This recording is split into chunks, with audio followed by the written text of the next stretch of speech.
At alam nyo, yung galit ng mamamayan, nararamdaman ko sa mga nakakausap ko, may kahalong frustration kasi. Opo. Kasi naman, kung kailan natutumbok na yung mga talagang mastermind, yung mga politiko, yung mga congressman, Opo.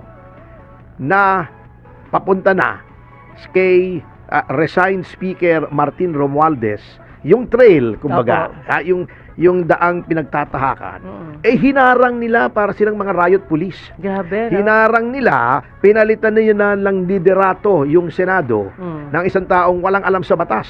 Ang lakas pa ng loob.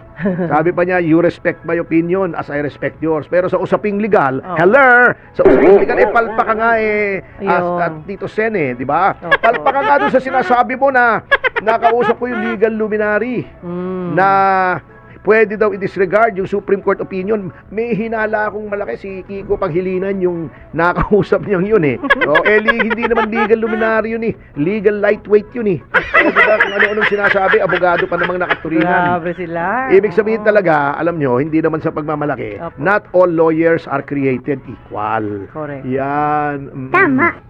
May mga lawyer na hindi nakakakita ng loob ng courtroom. Merong lawyer na kaisa-isang kasong umabot sa Supreme Court, talo pa, kinagaling pa ng Court sa Suprema. Merong isang lawyer, dahil sa pagkatalo niya, na lethal injection yung kliyente niya. Mga ganun Grabe, no? Merong lawyer, 2 beses na dispar. Unang-una sa kasaysayan ng Pilipinas. Grabe. Yun yata yung mga legal luminary na kinausap nila Kaya, then yung deliberations, yung kanilang mga debate, kumbaga, kung i-archive o hindi yung articles of impeachment, ayun, naging katawat-wa. Si Senator Tito Soto. Bago halatang-halata naman na sumusunod siya sa speaker noon.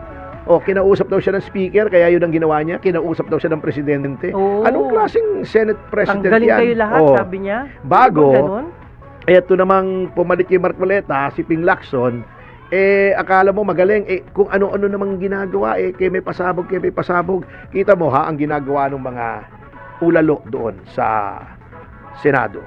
Nagtututuro si Diskaya. Ang ganda-ganda ng simulain yun Sinabi, itong congressman na ganito, binigyan nila, etc. Si Saldico, anong ginawa? Tinakot nila, hindi ka namin bibigyan ng immunity. Pagkatapos, biglang papasok tong si Kiko Panghilinan, pati si Tito Soto. Ang daming inconsistencies ng affidavit mo. Correct. Bakit hindi ka nagbabanggit nung before 2022? Walang mabanggit yung tao Pinipilit.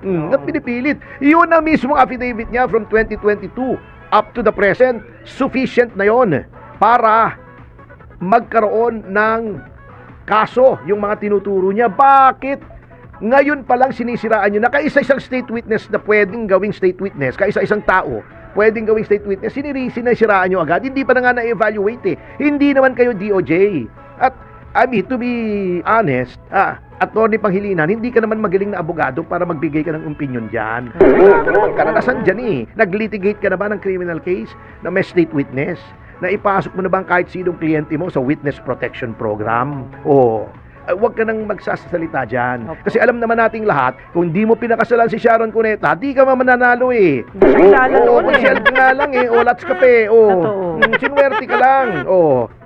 Maganda si Sharon. Mahilig sa chipmunk si Sharon Cuneta. Nakukitan siya siguro at pinakasalan ka. Aray ko! Hindi naman talaga naman real talk, di ba? Bago itong pagka tinuturo ay congressman, member ng House of Representatives, na papunta na kay Zaldico at kay Martin Romualdez ang trail, ayaw nilang maniwala. Pero pag ang tinuro ay kapwa nila senador, si Joel Villanueva at si Jinggoy Estrada, ba't naniniwala agad kayo? May problema tayo dyan akala ko ba magaling na pulis yung si Ping Lacson?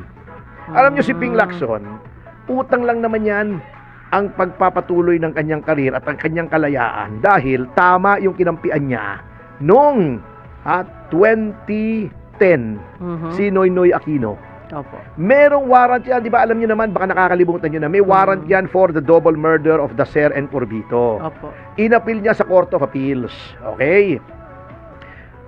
Eto po, baka akala nyo na absuelto si Ping Lacson. Technicality lamang po yung pagka walang bisa ng kanyang warrant against regarding the Ser Corbito double murder case.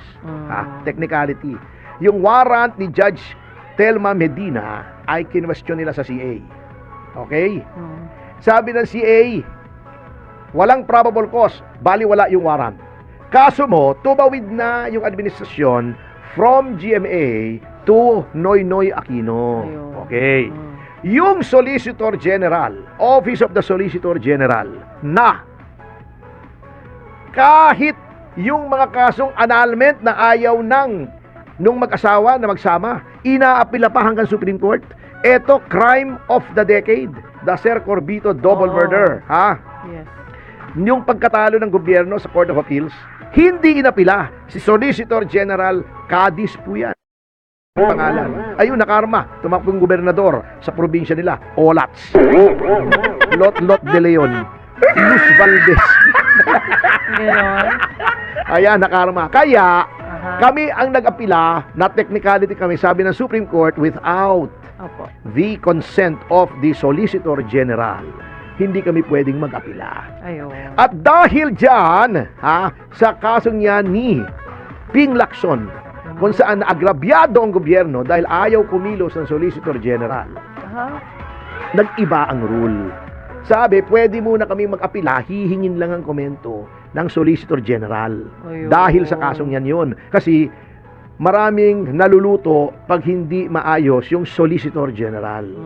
Buti na lang, nung panahon ni Duterte, napakaayos ng Solicitor General, si Joe Calida. Pero kang kamoting kahoy ang Solicitor General, wala kang mapapala. Yan ang nangyari. Kaya, yan kay Lacson ay nawala ng probable cause. Ngayon, yun, namamayagpag siya. Ang investigasyon naman niya, pagkagulo-gulo. Wala nang ginawa kundi contractor, DPWH official, na low ranking pa. Yung pangalan nun, si Hernandez. O, ano ba naman yun? Deputy lamang yun di ba? Correct. Yun ang dinidikdik nila. Mayroong ill-gotten wealth yun, pero yung puro small fish, puro dilis, Mr. Lacson, ang iyong nalalambat, yung mga malalaking isda nakakalusot sa lambat mo. Ang dinamay mo lang, yung mga kasamahan mo pa. Ewan ko kung bakit dinamay mo pa yung kasamahan mo. Baka may strategy kayo dyan, para ma-neutralize tong dalawang ito. Hindi ko alam.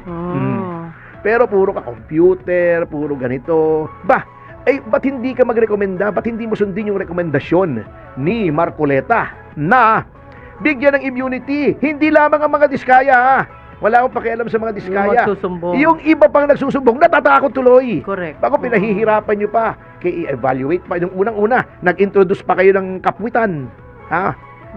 Si Tito Soto at si Remulla. Kailangan daw munang ibalik yung ill-gotten wealth. I-audit pa. Kailan mo ilalagay sa witness protection? Tapos na. Paano mo i-compute sa ngayon yan? O di pinatay na yon. Mga tirada nyo naman kasi bago pinagsisiksikan niya yung sarili niya sa pagka-ombudsman. Alam mo ba, ang kalokohang ginawa ng kasalukuyang administrasyon, na impluwensyahan nila yung Office of the Ombudsman. Yung final ni Mayor Baste na complaint na may docket na. Kasi ayon talaga sa prevailing rule ng Ombudsman. Automatically, pag-file, docketed na. Dalawa, administrative and criminal. Bakit? Sapagkat, nung dati, na may evaluation pa. Doon nagkakaroon ng katarantaduhan. Doon ay influensya yung nag-evaluate. Minsan, hindi ko naman sinasabing lahat, patagalin mo yan. O outrightly, i-dismiss mo yan. Yun ang layunin noong order na yon, memorandum na yon ni dating Ombudsman Samuel Martires. Yan.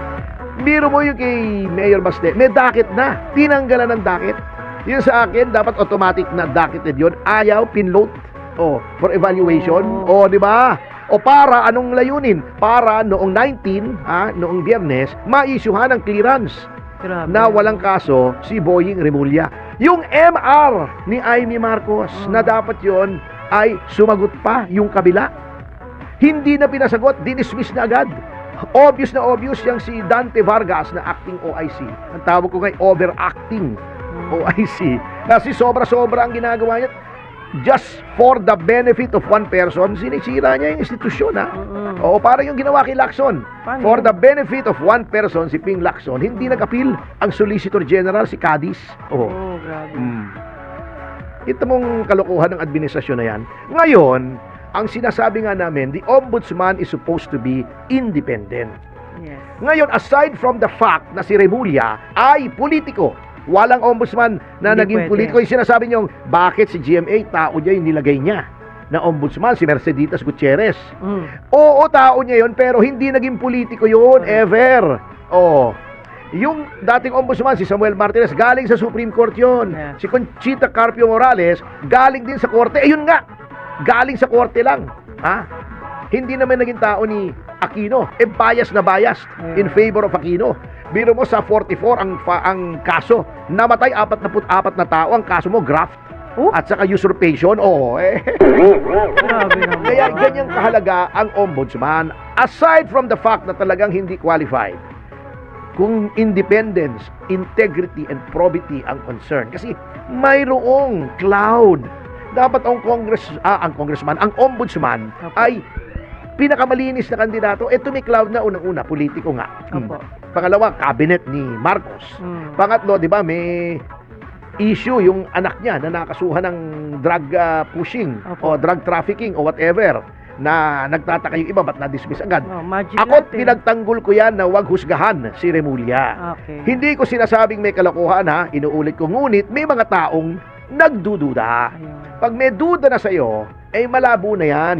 Hindi na credible yan. At ang pinakamabigat, umpisa pa lang, hindi pa siya na-appoint na ombudsman. Obvious na ang Malacanang, ang Pangulong Marcos, ay may hidden hand or not so hidden hand na pinipilipit, pinipuwersa, binabraso na siya ay maging ombudsman. Nasaan ang independence mo? Kung utang mo yung iyong pagiging ombudsman sa isang presidente na ginawa ang lahat para ikaw ay maging ombudsman. Nasaan ang independence niyan? Kaya tutol tayo kay Remulla. Ang dami pa niyang kaso. Hindi, may wala na nga. Oh, Tinanggal na nga, miraculously. Alam mo, yung Oh. mga kaso, yung mga MR na yan, may tinatawag yung aging. First in, first out. Huwag mong sabihin, meron na kaso na mas matagal pa yung MR kesa roon kay Amy Marcos. Hindi nyo pa dinidesisyonan yung bagong MR in a few days, dinesisyonan ninyo. Obvious na obvious eh. So, pag si Remulla ang na-appoint yan, sinasabi ko sa inyo, wala na kasi ang huling sumbungan ng taong bayan, kung hindi sila makapagsumbong dahil ang kanilang isusumbong ay may kapangyarihan, malakas ang impluensya, mataas ang katungkulan, senador, congressman, gobernador, at natatakot sila sa korte, sa regular courts kasi baka ma-impluensyahan. Andyan ang ombudsman na dapat independent kasi 7 years ang term. Sumbungan talaga. Sumbungan ng bayan, ilalagay mo sumbungan ng bayan, obvious na obvious, kaalyado ng Malacanang. Di pagtatakpan niya lahat ng mga kaalyado ng Malacanang na ituturo, useless na ngayon mag-whistleblower. Ayun. Yun ang problema dyan kay Remulla. Okay, at sa notang yan mga